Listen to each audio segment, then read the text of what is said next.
안녕하세요. 대한민국에서 가장 빠른 복지뉴스 채널 1위 김홍근 기자입니다. 오늘은 국민연금과 기초연금의 문제점에 대해 쉽게 설명해드리려고 합니다. 우리 어르신들께 아주 중요한 내용인 만큼 얼른 보도드리겠습니다. 시작 전에 구독, 좋아요 꼭 부탁드립니다. 복지뉴스 채널 1 지금 보도드립니다. 2024년 총선을 앞둔 국회에서는 기초연금 40만원 노인 전체 지급 등 어르신들의 표를 의식한 정책들을 발표하고 있습니다. 얼마 전까지만 해도 정부와 여당인 국민의힘에서는 기초연금을 대통령 임기 내에 단계적으로 40만원까지 인상하지만 지급 대상은 현재의 소득 하위 70% 유지하는 약자 복지, 즉 선택적 복지를 주장했었습니다. 반면에 야당인 민주당은 당장 내년부터 기초연금을 40만원으로 인상하자 주장하며 지급 대상도 105세 이상 전체 지급하는 방향으로 늘려나가겠다고 발표했었는데요. 지난 10월 말 보건복지부의 제5차 국민연금 종합운영계획 발표 후부터 정부와 국회의 분위기가 급속히 바뀌기 시작했습니다. 먼저 국민연금은 보험료율을 18%까지 인상하고 지급 시기는 만 68세까지 연장하며 소득 대체율은 40% 그대로 유지하는 방향으로, 즉 국민연금을 더 걷고 더 늦게 주지만 받는 금액은 똑같은 연금 재정의 건전성을 최우선으로 고려한 정책을 추진했었습니다. 그리고 모든 인상 내용은 비겁하게도 내년 총선 이후인 5월 이후로 미뤄놓은 상황입니다.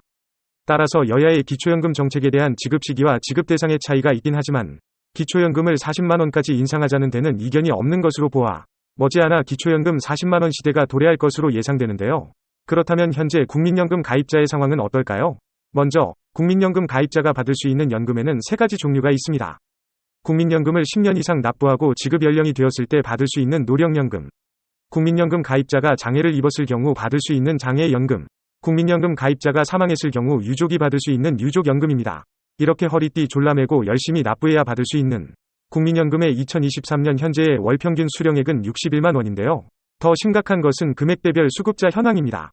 2023년 현재 국민연금 금액대별 수급자 현황을 살펴보면 20만원 미만은 14.9%, 21만원에서 40만원은 43.5%입니다. 국민연금 전체 가입자 중 매달 40만원 미만으로 받고 계신 분들이 58.4% 이르고 있다는 것입니다. 이런 상황 속에서 내 돈 한 푼 내지 않아도 받을 수 있는 기초연금을 앞으로 매달 40만원, 부부 합산 80만원까지 받을 수 있다고 한다면 과연 누가 국민연금을 계속 납부하려고 할까요? 최근 국민연금연구원의 통계자료에 따르면 기초연금이 40만원으로 인상될 경우 국민연금 가입자의 33.4%가 국민연금 납부를 중단할 의향이 있다고 답했는데요. 정말 심각한 문제가 아닐 수 없습니다. 그렇다면 현재 국민연금 가입자가 처해 있는 불합리한 문제에는 과연 어떤 것들이 있을까요? 첫 번째는 국민연금을 많이 받으면 피부양자 자격을 유지할 수 없습니다. 은퇴한 어르신들께 건강보험 피부양자는 건강보험료는 하나도 내지 않으면서 건강보험 혜택은 그대로 받을 수 있는 가장 좋은 복지 제도인데요. 불행히도 국민연금은 피부양자 자격에 가장 불리하게 작용합니다. 그 이유는 국민연금이 피부양자 자격 계산 시 기본 공제 없이 100% 합산 소득에 반영되기 때문입니다. 퇴직연금 그리고 주택연금과 기초연금은 피부양자 소득 요건에 반영되지 않는 것과 비교한다면 너무 불공평한 것이고, 여기에 오는 12월부터는 건강보험의 피부양자의 부양 요건까지 강화된다고 하니 노후의 삶이 더욱 힘들어질 수밖에 없을 것으로 예상됩니다. 두 번째, 국민연금을 많이 받으면 건강보험료를 더 많이 내야 합니다. 2022년 9월 건강보험 2단계 개편안의 시행으로 인해 국민연금의 50%에 대해 건강보험료가 부과됩니다.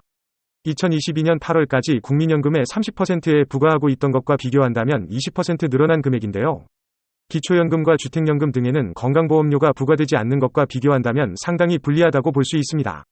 세 번째는 국민연금을 많이 받으면 기금 탈락할 수 있습니다. 기초연금 계산 시 국민연금은 기본 공제 없이 소득평가에 100% 반영되므로 기초연금에 가장 불리하다고 할 수 있습니다. 근로소득은 기본공제 108만원에 추가 공제 30%를 적용하고 임대소득에는 42.6% 필요경비를 공제해주는 것과 비교한다면 너무 불합리하다고 할 수 있겠죠. 따라서 국민연금을 많이 받으면 상대적으로 기초연금에서 탈락할 가능성이 높아질 수밖에 없습니다. 네 번째로, 국민연금을 많이 받으면 기초연금의 50%가 감액될 수 있습니다.